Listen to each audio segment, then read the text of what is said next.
Repair, recode, and retest. Lee County puts its new voting machines to the test, opening the process to the public. Tons of people showed up today asking questions and concerned things that won't run smoothly on Election Day. Wink News anchor Annette Montgomery asks voters what their biggest issue is.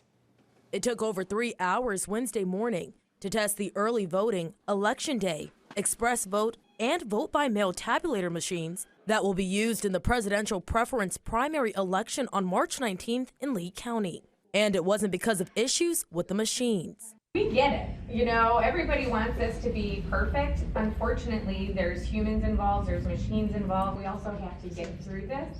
So I don't want to limit somebody, but I'm gonna have to. So if you've made a comment, we're gonna have to move on. Lee County voters watched, waited, and then voiced their concerns. If we don't have paper ballots, we're not going to have a fair and accurate election. I don't believe 2020 was. There's so much evidence of it, and no one is talking about it. It's frustrating. If I may, sir, we are using paper ballots. The mail-in ballots specifically, is there a watermark or some other mark on these ballots that will indicate that they're legitimate, they're not fraudulent? These fraudulent ballots have been out there. And here I'm not saying. I mean, you can't just make up a ballot. It has to have the proper coding and timing tracks on it. But we do have a QR code that tells us the ballot style.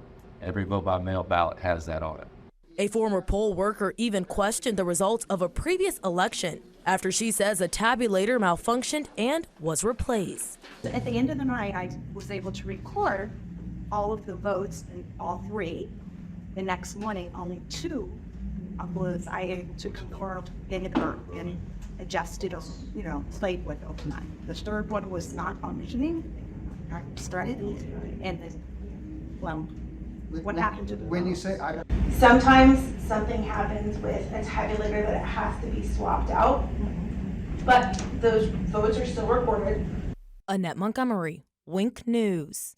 The logic and accuracy testing of the voting equipment was successful, except for one of the vote by mail tabulators. By law, though, the canvassing board can repair, recode, and retest the machine. They will retest that machine this Friday during their meeting.